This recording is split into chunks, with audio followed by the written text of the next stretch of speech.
నమస్తే, welcome to Abhinav Bharat morning edition. నేను సుమబాల. ఈరోజు తెలంగాణలోని ముఖ్యాంశాలను రెండు పేపర్లలో కనుక మనం గమనించినట్లయితే ఇక్కడ చూడండి. నమస్తే తెలంగాణలో గన్ పార్క్ చుట్టూ ఇనుప కంచె అని ఒక ఐటమ్ వేశారు. ఇదేంటంటే గన్ పార్క్, తెలంగాణ అమరవీరుల స్థూపం ఉన్న గన్ పార్క్ దగ్గర ఇదివరకు ఈ 10 ఏళ్లలో ఎప్పుడు కానీ ఇంత స్థాయిలో ఇనుప కంచె వేసిన దాఖలాలు లేవు. అయితే రేపు తెలంగాణ దశాబ్ది ఉత్సవాల్లో భాగంగా మరి ఏమైనా అలజడులు జరుగుతాయనా, అంటే బీఆర్ఎస్ దీనికి వ్యతిరేకంగా కాంగ్రెస్ తీసుకున్న నిర్ణయాలకు, అంటే రాష్ట్ర గీతానికి కానివ్వండి, రాజముద్ర మార్పు, ఇట్లాంటి చాలా వ్యవహారాలకి చాలా విపరీతమైన స్థాయిలో నిరసనలు తెలుపుతుంది చార్మినార్ గుర్తుని, కాకతీయ తోరణం గుర్తుని తీసేయడం విషయంలో. సో రేపు ఏమైనా జరిగే అవకాశం ఉందన్న దాంతోనో మరి తెలియదు. కానీ తెలంగాణ అమరవీరుల స్థూపం వద్ద ఉన్న హైదరాబాద్లో గన్పార్క్ వద్ద శుక్రవారం నాడు ఇనుప కంచె మొలిచిందని చెప్పేసి ఫోటోతో సహా వేశారు. ఇక ఆ తర్వాత కేసీఆర్ పథకాలు బంద్ అని ఇంకొక ఐటెం వేశారు చూడండి. సంక్షేమానికి కాంగ్రెస్ సర్కార్ తోట్లు, రాష్ట్ర ప్రగతికి బాటలు వేసిన స్కీములు రద్దు, పథకాల నిలిపివేతతో నష్టపోతున్న ప్రజలు అని చెప్పేసి. అంటే రాష్ట్రంలో కాంగ్రెస్ ప్రభుత్వం వచ్చిన తర్వాత ముఖ్యమంత్రి రేవంత్ రెడ్డి అప్పటి వరకు ఉన్న కేసీఆర్ ముద్రను చెరిపేసి పూర్తిగా కాంగ్రెస్ ముద్రను వేయాలని చూస్తున్న విషయం అయితే అది మనకు స్పష్టంగా తెలుస్తుంది. అయితే దీంట్లో భాగంగా సంక్షేమ పథకాలు కూడా నిలిపివేశారని చెప్పేసి నమస్తే తెలంగాణ ఆరోపిస్తుంది.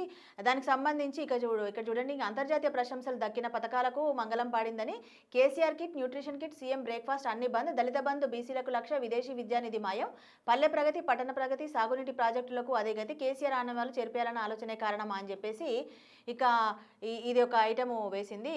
అయితే అట్లాగే ఈ 6 నెలల్లో, కాంగ్రెస్ ప్రభుత్వం వచ్చిన 6 నెలల్లో కొత్తగా 2,000 కోట్ల అప్పు చేసింది అని చెప్పేసి దీంట్లో ఆరోపిస్తూ వీళ్ళు ఒక హైలైట్ ఐటమ్ వేశారు.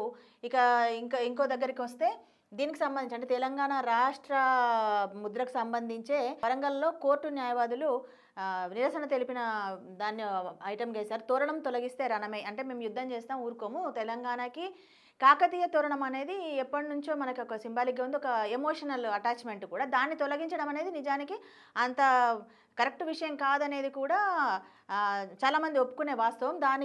దానికోసమే వీళ్ళు న్యాయవాదులు కూడా నిరసన తెలుపుతున్నట్టుగా ఐటమ్ వేశారు. ఇక నమస్తే తెలంగాణలో ఇక్కడ చూడండి, రాజధానిపై ఉమ్మడి వాదన అని చెప్పేసి ఒక ఐటమ్ వేసింది. అంటే వాస్తవానికి రేపటికి తెలంగాణ ఆంధ్రప్రదేశ్ విడిపోయి 10 ఏళ్ళు అవుతున్న క్రమంలో హైదరాబాద్ ఉమ్మడి రాజధాని గడువు ముగిసిపోతుంది. సో దాంతో 10 ఏళ్ళైనా ఏపీకి రాజధాని అక్కడ నిర్మించుకోలేకపోయారు. అక్కడ రాజకీయాలు మారిన, ప్రభుత్వాలు మారిన, ఒక రాజధాని, 3 రాజధాని, ఇట్లా ఆ క్రమంలో 10 ఏళ్ళకు కూడా ఒక రాజధాని నిర్మించుకోలేకపోయారు. కాబట్టి మళ్ళీ హైదరాబాద్ని ఉమ్మడి రాజధానిగా కొనసాగించేలా చేయాలని చెప్పేసి నేతలు అంటున్నారని చెప్పేసి వీళ్ళు ఒక బ్యానర్ ఐటమ్గా వేశారు. దీని మీద తెలంగాణ వాదులు ఎలాగైనా మండిపోతారు. నిజమే, మరి 10 ఏళ్ల సమయానికి కూడా మీరు అక్కడ రాజధాని నిర్మించుకోకుండా మళ్ళీ ఇక్కడికి వచ్చి ఉమ్మడి రాజధాని ఉండాలి అనే దాని మీద నిరసనలు వస్తున్నాయి అనేది వీళ్ళు ఒక ఐటమ్ వేశారు. ఇక ఈనాడు పేపర్కి వచ్చేసరికి ఎవరు ఏం చెబుతారో అని చెప్పేసి ఒక బ్యానర్ ఐటమ్ వేశారు. అంటే నేడు లోక్సభ ఎన్నికల ఎగ్జిట్ పోల్స్.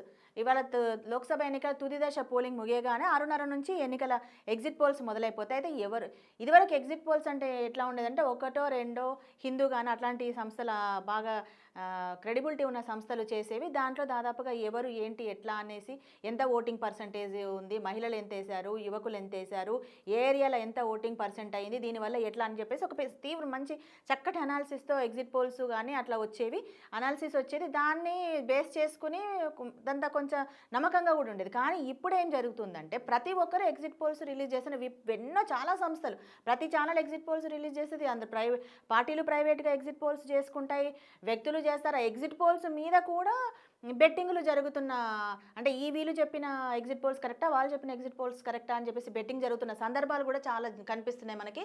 సో దానికి సంబంధించి ఒక బ్యానర్ ఐటమ్ వీళ్ళేశారు.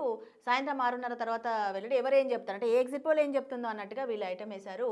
ఖచ్చితమని నమ్మేది ఇప్పుడు మనం అనుకున్నట్టుగానే ఆ ఎగ్జిట్ పోల్స్ని ఎట్లా ఖచ్చితమని నమ్ముతాం, ఏ ఎగ్జిట్ పోల్ ఖచ్చితమని నమ్ముతామని చెప్పేసి ఇంకోటి వేశారు. ఇక కోడ్ ముగిసాక కొలువుల పండగ అని వేశారు. అంటే 4 తర్వాత కోడ్ ముగుస్తుంది కదా, ఎలక్షన్ కోడ్ ముగిసిన తర్వాత తెలంగాణలో సొసైటీల్లో పోస్టింగ్లు, తుది దశ ఫలితాలు రిలీజ్ చేయడం అవన్నీ చేస్తారని చెప్పేసి బ్యానర్ ఐటమేగా. ఇక్కడ ఒక ముఖ్యమైన వార్త చూడండి, ఒక మెయిన్ ఐటమ్, బ్యానర్ ఐటమ్ ఇక్కడ మనకు కనిపిస్తుంది. ఈనాడులో గొర్రెల పథకం కుంభకోణం 700 కోట్లు, ఏసీబీ దర్యాప్తులు బహిర్గతం, తాజాగా రాష్ట్ర పశుగణాభివృద్ధి సంస్థ CEO రామచందర్ నాయక్ అరెస్ట్ అని చెప్పేసి ఒక ఐటమ్ వేశారు. నిన్న ఆయన అరెస్ట్ చేశారు. తలసాని మాజీ ఓఎస్డీ కళ్యాణ్ సైతం కటకటాల పాలు. అంటే కేసీఆర్ ప్రభుత్వ హయాంలో బీసీలు, తక్కువ కులాల వాళ్ళకి అంటే ఇప్పుడు యాదవులకి గొర్రెల పంపిణీ ఇట్లా కొన్ని పథకాలు తీసుకొచ్చారు. ఆ క్రమంలో భాగంగా అందులో బాగా 700 కోట్ల కుంభకోణం జరిగింది అని చెప్పేసి ఈనాడు ఒక బ్యానర్ ఐటమ్ వేసింది. అంటే కేసీఆర్ ప్రభుత్వ హయాంలో విపరీతంగా కుంభకోణాలు జరిగాయని కాంగ్రెస్ ప్రభుత్వం వచ్చినప్పటి నుంచి చెప్తూనే ఉంది. దానికి సంబంధించి కొన్ని ముఖ్యమైనవి అంటే కరెంట్ ఇష్యూ కానివ్వండి, ఇంకా మేడిగడ్డ ఇట్లాంటి వాటి విషయాల్లో శ్వేతపత్రాలు కూడా విడుదల చేసింది అసెంబ్లీలో. ఆ క్రమంలో భాగంగానే గొర్రెల పంపిణీ పథకంలో కూడా అవినీతి జరిగింది. అయితే తలసాని శ్రీనివాస యాదవ్ ఓఎస్డీ కూడా అరెస్ట్ అవ్వడం, ఇంకోటి ఈ పశుగణాభివృద్ధి సంస్థ CEO రామచంద్ర నాయక్ అరెస్ట్ అవ్వడం అనేది అది చాలా పెద్ద ఇష్యూగా ఇప్పుడు హాట్ టాపిక్గా ఉంది. ఇక మేడిగడ్డకు పరీక్షా కాలం. ఇప్పుడు మేడిగడ్డ ఇప్పుడు ఇంతకుముందే మనం చెప్పుకున్నాము, తెలంగాణలో మేడిగడ్డ ఇష్యూ ఎలక్షన్స్ను మొత్తం ఒక ప్రభుత్వాన్నే మార్చేంత ప్రభావం చూపించింది.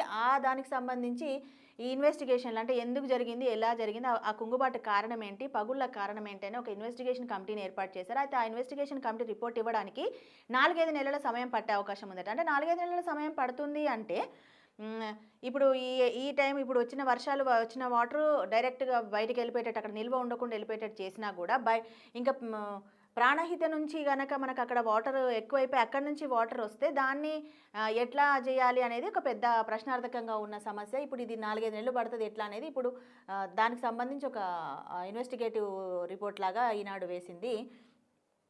ఇక్కడికి వచ్చేసరికి మళ్ళీ నేడే లోక్సభ ఆఖరిపూర్ అని ఒకటేశారు. నాగపూర్ అగ్నిగుండం అంటే ఎక్కువ ఈ వేడి ఎక్కువ ఉందని చెప్పేసి ఇంకో ఐటమ్ వేశారు. ఇక్కడ చూడండి ఒక చిన్న ఐటమ్, అమెరికన్ స్పెల్ బీ విజేత నల్లగొండ బాలుడు 29 పదాలను సరైన స్పెల్లింగ్ చెప్పి చరిత్ర సృష్టించిన బృహత్ సోమ. అమెరికాలో స్పెల్లింగ్కి సంబంధించిన కాంటెస్ట్ జరుగుతుంది. చాలా వరకు మ్యాక్సిమం అక్కడ ఎక్కువగా ఇప్పుడు ఇదివరకు కూడా మీరు గమనించినట్టయితే ఎక్కువ తెలుగు వాళ్ళే ఈ స్పెల్ బీ కాంటెస్ట్లో గెలుస్తూ ఉంటారు. సో ఆ క్రమంలోనే నల్గొండ విద్యార్థి ఆయనకి హ్యాట్స్ ఆఫ్ చెప్దాం. ఇక గ్రూప్ 1 హాల్ టికెట్లు నేటి నుంచి అని చెప్పేసి నమస్తే తెలంగాణలో ఒకటి ఇచ్చారు. అంటే జూన్ 9 నుంచి ప్రిలిమినరీ పరీక్షలు జరగనున్నాయి, పరీక్ష ఏర్పాట్లు పూర్తి చేశారు. సో దానికి సంబంధించి హాల్ టికెట్లు ఈ రోజు నుంచే వస్తాయని చెప్పేసి ఇచ్చారు. అయితే దాని కింద మళ్ళీ ఒకటి చూడండి, ప్రిలిమ్స్ పరీక్షను వాయిదా వేయండి, అభ్యర్థుల ప్రిపరేషన్ 2 రోజులు గడువు ఇవ్వండి అని చెప్పేసి బీఆర్ఎస్ నేత ఆర్ఎస్పీ కోరినట్టుగా వేశారు. ఇప్పటికే విద్యార్థులు విపరీతంగా చాలా రోజుల నుంచి పేపర్లు లీకేజీలు, రాసిన పరీక్షలకు ఫలితాలు లేక రకరకాల ఇష్యూస్తో బాధపడిన మళ్ళీ వీళ్ళు అడగడం అనేది కరెక్ట్ కాదని విద్యార్థులు కూడా అనుకుంటారని నేను అనుకుంటున్నాను. 575 కోట్లు ఎగవేసిన సోమ్ డిస్టిలరీ అంటే తెలంగాణలో బీర్లకు సంబంధించి సోమ్ డిస్టిలరీ అని ఒక రకరకాల వేరే బీర్ల కంపెనీలకు ఇస్తున్నారని చెప్పేసి 4-5 రోజుల నుంచి నమస్తే తెలంగాణ కానివ్వండి కొన్ని వార్తలు వచ్చినప్పటికీ కూడా నమస్తే తెలంగాణ ముఖ్యంగా ఎక్కువ ఎత్తుకుంది.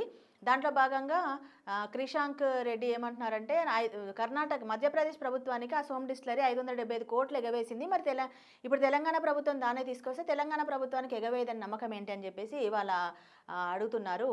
ఇక ఏసీబీ వలలో అవినీతి చేపలని చెప్పేసి ఇరిగేషన్, రెవెన్యూ, విద్యుత్, పోలీస్ సిబ్బంది 9 మంది ఉద్యోగులు అరెస్ట్ అని చెప్పేసి ఇదొక ఐటమ్ వేశారు. పోర్న్ స్టార్ కేసులో ట్రంప్ దోషి అని చెప్పేసి న్యూయార్క్ కోర్టు సంచలన తీర్పిచ్చిన విషయాన్ని నమస్తే తెలంగాణలో వేశారు.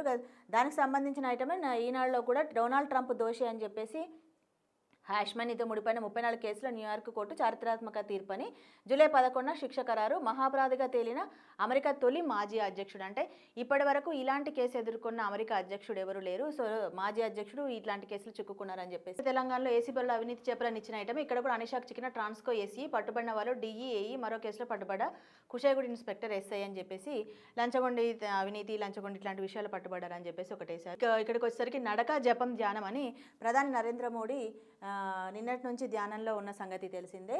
అక్కడ ఆయన 2వ రోజు వివేకానంద స్మారక స్థలంలో మోదీ కొబ్బరి నీళ్లు, ద్రాక్షరసం లాంటి ద్రవాహారం మాత్రమే తీసుకుంటూ ఆయన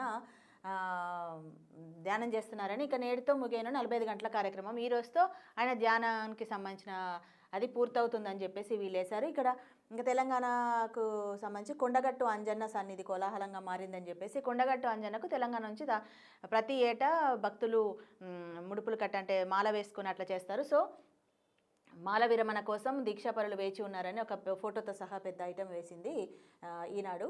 ఇది ఈరోజు మార్నింగ్ ఎడిషన్. రేపటి ఎడిషన్లో మరిన్ని వార్తలతో మళ్ళీ కలుద్దాం. నమస్తే.